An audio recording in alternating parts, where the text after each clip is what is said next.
We're getting near the end of the story now in Mark. Today we're looking at the trial before Pilate.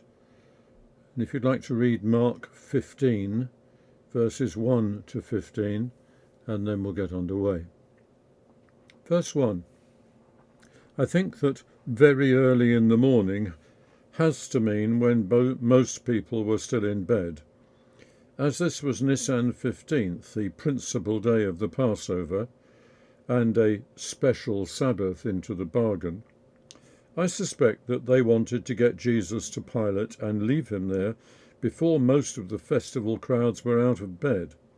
They certainly wouldn't want to be seen doing something that could easily be taken as driving a coach and horses through the Sabbath regulations.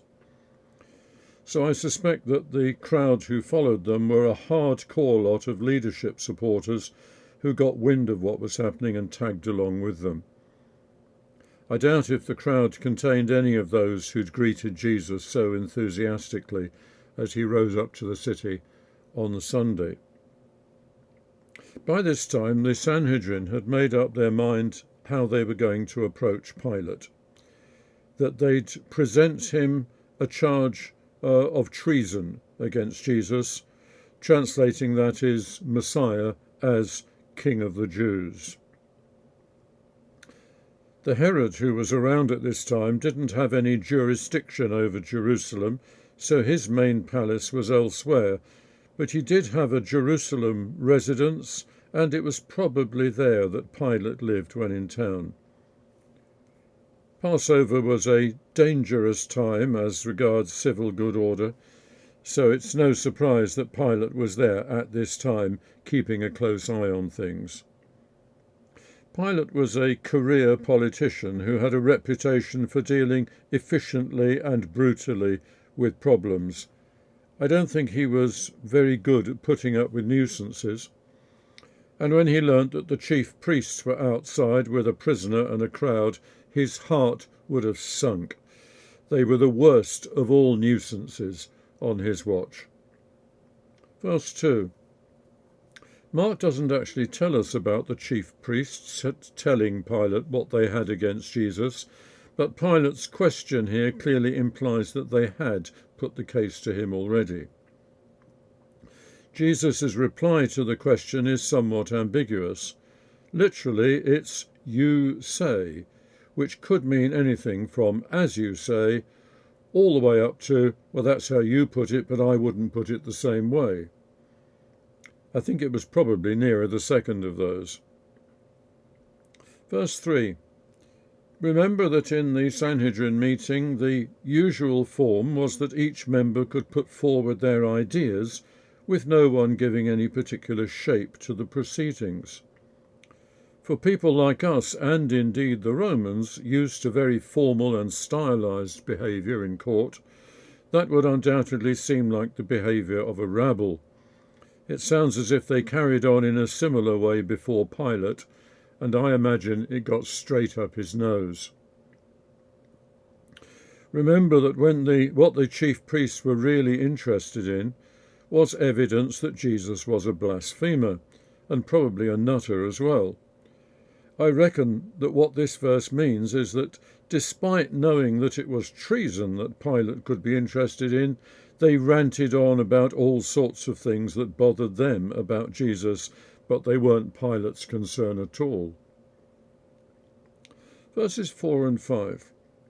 Imagine Pilate at this stage only marginally concerned about what the chief priests were advancing as evidence, and decidedly annoyed by their undisciplined ranting. But he could fairly assume that Jesus himself would be more concerned with what they were saying, so perhaps Jesus could be persuaded to respond. But no. Pilate was amazed, it says, at Jesus' silence. What he didn't know, of course, was that Jesus was aware that he had to go through with being executed, so it would entirely gum up the divine works if Jesus presented any sort of case for the defence. Verse 6. It's quite possible, of course, that annoyed as he was by the chief priests, He could easily see that Jesus wasn't your average candidate for the death penalty. Perhaps Pilate wanted to find an excuse not to execute him. The custom referred to in this verse may have been local to Jerusalem and perhaps fairly local in time as well, because it's not documented anywhere outside of the Gospels. Verse 7. There were occasional uprisings of Jews against the Romans, and it seems that Pilate had a prisoner on death row from a recent violent rebellion. Curiously, his name was Jesus Barabbas. To us, it sounds odd that he was called Jesus, but in those days, that was a fairly common name. But Barabbas is clearly the Aramaic for son of the father, so I think we can register a bit of a surprise that this character was called Jesus, son of his father. That sounds a bit close to home. Verse 8. Somehow the subject of this custom came up. 9 and 10. If the crowd were talking about a prisoner release, you could excuse Pilate for thinking that perhaps the crowd were not so determined as the chief priests to get Jesus killed. Verse 11. But not a bit of it. This crowd were hardline temple supporters, and it was easy for the chief priest to start up a chant for releasing Barabbas. Remember the rhythmic chanting we've seen in so many news items from the Middle East. Verses 12 and 13. Pilate's ploy being thus foiled, he asked them what he should do with Jesus, and the rhythmic chanting of the crowd changed to "Crucify him, crucify him, crucify him, crucify him." So Pilate, who would rather liked to get out of executing Jesus, had now to contend with a determined crowd lathering themselves up, demanding crucifixion. Remember that, especially with Jerusalem full of pilgrims, Pilate's number one priority was to prevent the crowds from turning into rioting crowds. So he felt he had to give in to being manoeuvred by this mob, however distasteful he found it. Practical politics required it. Verse 14. He tried again to find a way out, but that only made the mob more determined. The voice of reason was quickly quelled by the crowd's self-induced hysteria. Verse 15. Pilate had no way out of this situation other than to commit Jesus for crucifixion. In the Sanhedrin hearing, once they'd pronounced their verdict, they took to abusing Jesus both verbally and physically, and the Romans clearly had the same charming habit. I'd like now to look back on these events, not least Jesus before the Sanhedrin and then before Pilate. There are many situations in which the way that a case is put to trial says more about the political and spiritual conditions of the country in question than it does about the person apparently being tried, and the trials of Jesus were certainly like that. There's more than a little echo of the show trials of the old Soviet Union. Those show trials seem to me to fulfill two functions. The first was pure propaganda. The ruling group wanted to create the impression that they were acting within the law, and they wanted it to look as if it was the law that was doing the punishment. And if in that context people who had acted illegally were seen to be punished severely, then that would have a useful effect pour encourager les autres. That is, it was part and parcel of their reign of terror, letting other people see what happened to those who stepped out of line. The second function that those trials fulfilled, I think, was more pathetic. It seems to me that the Soviets generally hoped to convince themselves that the people they wanted to get rid of could be disposed of legally. They were using the trials to manufacture an excuse to get rid of them. I think there is here just a glimmering of a conscience about what they were doing. I take it as screamingly obvious how the trials of Jesus fitted this same mould. The other way in which these trials show us the system more than the accused owes itself to the genius of the Roman administration. I don't think I'm being too cynical, but it seems to me that the Romans had almost deliberately set up in this area a system of rival administrations designed so that they could be played off against one another and never let any one of them simply run the show. Because the Jews were a people based around their own religion, they had to be allowed to have their own religious leadership structure. This was headed by the high priest, aided and abetted by a council called the Sanhedrin. The council consisted mainly of the high priest's own relatives and other members of the ruling elite, mostly of the Sadducee party. In practice, they had overall control over the temple and other parts of the religious system. But to the Jews themselves, the Sanhedrin looked like the highest court in the land. To the Romans, of course, the Sanhedrin couldn't be allowed to wield that sort of supreme power in the land. They had to submit their rulings to the Romans for official endorsement. That meant, for instance, that if anyone was going to suffer the death penalty, the Romans would think they had passed the sentence themselves, even though the Sanhedrin might have engineered it. And that takes us to Pilate. Pilate was a career politician, given the job of being governor of that awkward territory. He was the nearest to being a simple, straightforward Roman administrator. He had the simplest and clearest lines of communication and responsibility to Rome itself. But then, of course, there were the Herods. There were a whole family of Herods. They had some Jewish blood in them, but they were not pure Jews by any means, and they managed to get themselves referred to as kings. They were not kings of the royal house of David, so no Jew would ever take them seriously as kings, but each Herod in his own way was the nearest thing at the time to being king of the Jews. They were officially recognized as such by the Romans. The Romans saw them, of course, as puppet kings, installed as a sop to the locals and their desire to have their own king, but set up with very little real power. Administratively, their presence did little more than muddy the waters. So Jesus was arrested and put on trial. It's the Jewish authorities who arrest him, so it's the Sanhedrin who decide upon what charge they can present his case to the Romans. You immediately ask then, what was the charge against him, and what was the evidence they brought?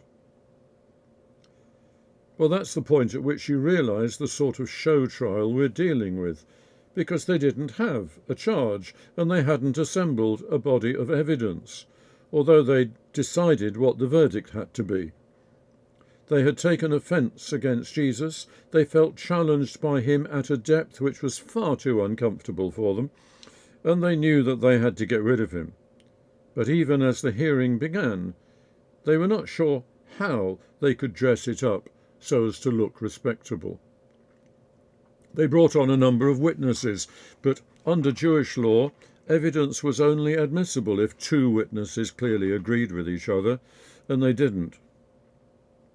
So they resorted to interrogating Jesus there in the middle of the hearing to see if they could get him to say anything incriminating against itself. And there they succeeded, and that was where Jesus did incriminate himself. So verses 61 and 62 in chapter 14 are the most that Jesus ever said during his trials, and it can't be said it was in his defence. In fact, these words immediately became the entire case for the prosecution. The charge was quickly framed in the light of them, and the whole assembled company agreed as witnesses of what had been said. They knew at this point that they were home and dry. The charge, a mixture of blasphemy and treason. The evidence, all the members of the council could agree on what they'd heard Jesus himself say, so many of more than just two agreeing witnesses. Guilty as, they didn't charge him, did they? But guilty anyway. The death sentence. But because they weren't legally able to pass the death sentence, they trundled Jesus off to Pilate. Before Pilate, they didn't bother to make a charge of blasphemy. Pilate wouldn't have had any interest in that, and he'd just had laughed at them. And he would have told them to deal with it yourselves. They charged Jesus with treason, claiming to be the king of the Jews, when under Roman provision, leadership of the Jews was already more than provided for. If Jesus really were the king of the Jews, he would have to supplant other people already in authority, and those people simply had to use their power to get rid of the challenge that constituted. Pilate clearly didn't want to be involved in this case. According to Luke, in the way he tells the story, Pilate ships Jesus off to Herod in the hope that Herod will deal with him, but Herod does little more than send him back to Pilate. In the end, Pilate opts out of making a judgment and allows the assembled crowds to do the deciding. And by this stage, rent-a-mob was well in evidence, and they howled for his death. We've now descended from the show trial to the sham trial. This is a travesty of justice. There's no one prepared to stand up and check that what they're doing is legal, let alone prepared to stand up and say anything in defence of Jesus. The whole thing is a put-up job. But what about the other trials? I mean, his appearances before the Sanhedrin and before Pilate are not the only trials of Jesus that we hear about here. He is also, in effect, put on trial by various of his own followers. We should mention Judas first. There are various theories as to why Judas betrayed Jesus. One of the ones that's most favourable to Judas himself is that he was acting from revolutionary motives as a zealot, and that he was trying to force Jesus' hand. He knew Jesus was Messiah, he knew that Messiah ought to be in charge of everything, and he was getting tired of Jesus playing just the role of teacher and healer. He wanted Jesus to get on with ruling as king, so he decided to put Jesus on the spot, try and force his hand. On this view, you could describe this as Judas putting Jesus on trial to see if he would come up to Judas's own expectations of what Messiah ought to be doing. This is a part of the "if I ruled the world" syndrome. If I were Messiah, I wouldn't do it the same way as Jesus seems to be going about it. Let's see if we can maneuver him into doing it properly. And then the awful logic of how Jesus was actually handling it dawned on Judas, and he couldn't live with himself. He committed suicide. We have a large quantity of information then about Peter and about how he put Jesus on trial on several occasions. On the road to Caesarea Philippi, Jesus asked him to pronounce a verdict on Jesus as to who he was, and on that occasion Peter pronounced very clearly in favour of Jesus being Messiah. The charge, Jesus is Messiah; the verdict, proven beyond reasonable doubt. Good. When Peter was lurking in the courtyard while Jesus was under arrest, he was 3 times challenged to admit to being a follower of Jesus. The charge, Jesus is someone I will admit to following. But the charge was repeatedly dismissed from Peter's court. Peter wouldn't even consider it. This is the low point of his trials of Jesus. The next trial Peter conducted was after Jesus had risen from the dead. The women who had discovered the empty tomb came and told the 11 what they'd found, and the charge, "Jesus has risen from the dead." Although Peter would not immediately pronounce in Jesus' favour, it is to his credit that he ran to the tomb as fast as he could, so that he could access evidence for himself. The even better news is that emerging from this painful experience of failing to pronounce in favour of Jesus, Peter seems to have become true to his name and to have become rock solid for the rest of his life. From this point on, he returns to being completely convinced that Jesus is Messiah, and he reverses his earlier verdict by being equally sure that Jesus is worth following and worth being known that he, Peter, is a follower of Jesus. That certainly remained with Peter right up to the day when he himself was crucified for sticking to that verdict.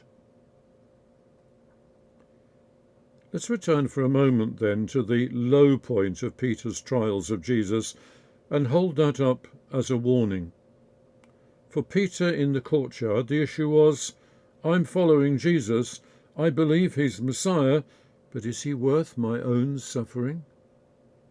That is he worth following so long as it's comfortable for me? Or is he someone I need to follow, whatever it involves? In the courtyard, Peter backed off the clear verdicts which Jesus warranted. He seemed then to turn in disgust from his own weakness and to pronounce the strongest possible verdict then for the rest of his life. The other disciple who's recorded as putting Jesus on trial is Thomas. He doesn't feature with any prominence in the story until after the resurrection. So for him, what's on trial is the allegation that Jesus has risen from the dead. Thomas faces a real issue as to what constitutes proof. What is to be taken as evidence which establishes the allegation beyond reasonable doubt? Thomas decides he cannot take hearsay evidence. Just because his friends claim that Jesus is risen, Thomas does not grant the case. He then pontificates on what evidence he will accept. Unless I see the nail marks in his hands, put my fingers where the nails are, put my hands into his side, I will not believe it. That's a very hard definition of admissible evidence. Most people would accept the reality of another person's presence on a standard of evidence falling well short of Thomas's. Anyway, for most people conducting a trial like this on these terms, the story would then tail off because no such evidence would be available. It was Thomas's privilege to be able to take such evidence at his trial of Jesus, and he fell over himself to pronounce in favour of the risen Jesus. What then about you and me? I'm not going to labour the point, but it's inevitable that every day of our lives we also put Jesus on trial.